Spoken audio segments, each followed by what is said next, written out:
वंदे मातरम। काम की बात अशी आहे की निर्भय महाराष्ट्र पार्टी तुम्हाला कर्जाच्या विळख्यातनं जरूर वाचवेल, पण आम्ही ज्या वेळेला इतक्या हजारो केसेस चेक करतोय ना, त्याच्यामधल्या प्रमुख गोष्टी ज्या लक्षात आल्या ना, त्याने आमचीसुद्धा तळपायाची आग मस्तकात जाते। पांघरून पाहून पाय पसरणे म्हणतो ना आपण, अवकातीत काम करणे, हा जो विषय आहे ना, तो खूप गांभीर्यानं घेण्यासारखा आहे। आई वडील मुलांपुढे वश का होतात? एकच मुलगा असतो हल्ली आणि एकच मुलगी असते, काहींना एकच मुलगा असतो। तर अशा प्रसंगात आई वडील स्वतःला ब्लॅकमेल करून घेतात त्याच्याकडनं, त्या मुलाकडनं, त्याची परवरिश व्यवस्थित करत नाही आणि मग ते ब्लॅकमेल होऊन घेतात स्वतःला।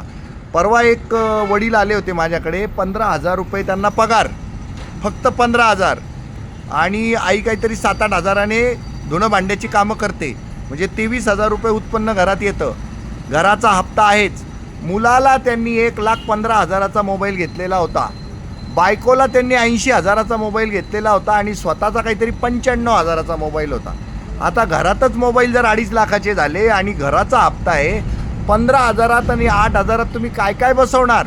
आणि आता इतक्यात एकाचा फोन ठेवला मी खाली, त्याच्या मुलाचा 86,000चा मोबाईल आहे, मुलगा काय शिकतो BCom, आणि अजून एका मुलाचा मोबाईल बापाने घेतलाय 34,000चा, मुलगा काय शिकतोय तर म्हणे 12वी नापास। काय प्रकार आहे हा?